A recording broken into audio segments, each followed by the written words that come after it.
Hi all. I pray you are well. You know, I was thinking last night that the last time that we gathered at Amberlea, the last time that I preached at the pulpit at Amberlea, we were talking about what if.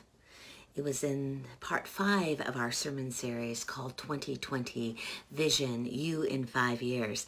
And over the course of 5 weeks, we talked about who do I want to be in 5 years? Where am I currently going?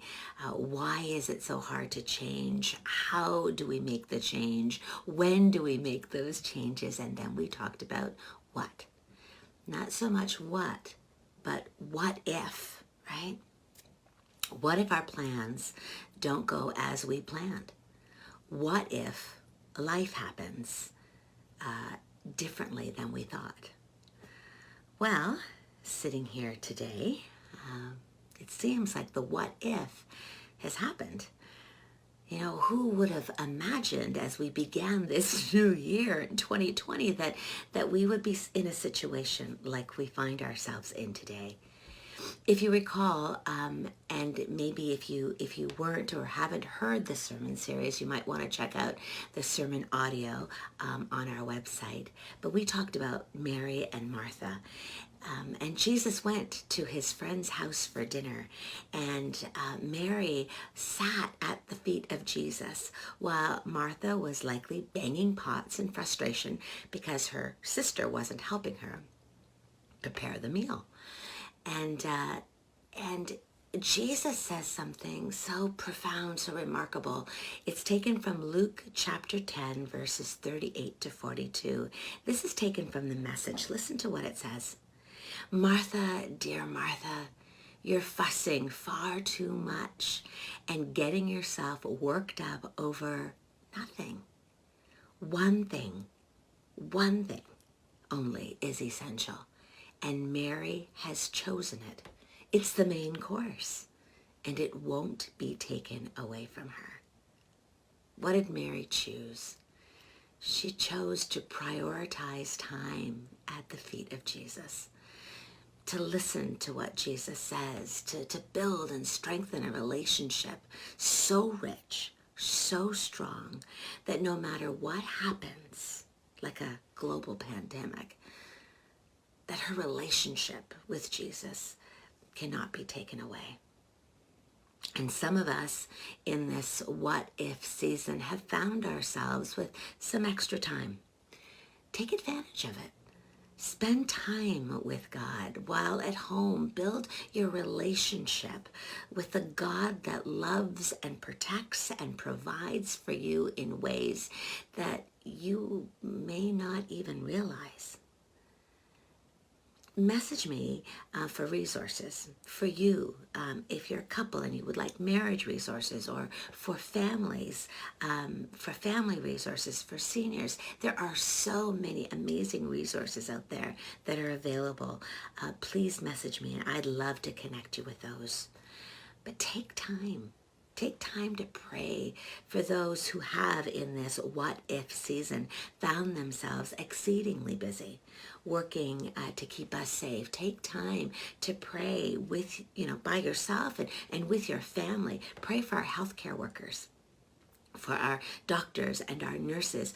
Pray for those in the grocery industry, those who are loading trucks and stocking shelves and cashing us out. Pray for those who have been stopped in their tracks because the what if happened and they are now ill with COVID-19. Take this time, if you can, to sit at the feet of Jesus. Choose the main course, because it cannot be taken away from you.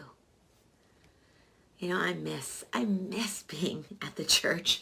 I miss gathering with you. I miss singing songs of praise in corporate worship. I miss watching your faces when I tell a bad joke. I miss getting around the table, joining for the Lord's Supper. Well, this coming Sunday is the first Sunday of the month, and it's Palm Sunday. And so we are not going to forget about gathering around the table.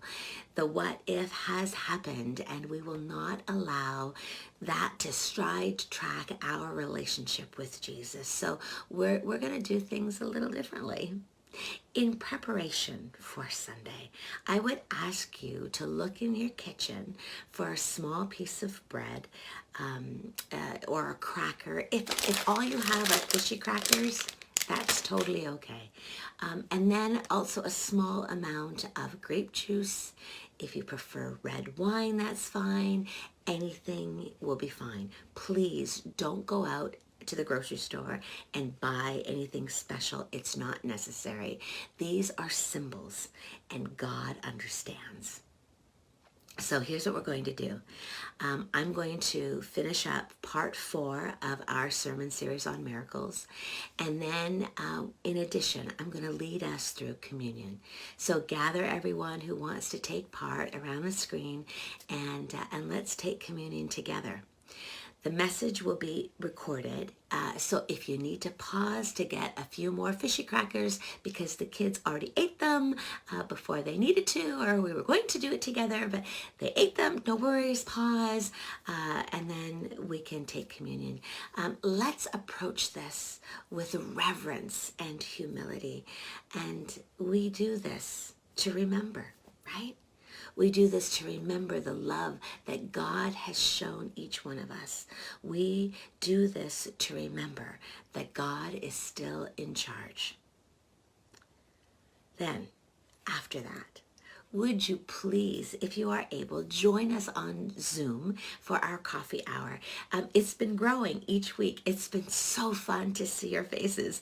So there will be a link, and we'll probably meet a little bit later because we're going to have communion. So maybe 11:45.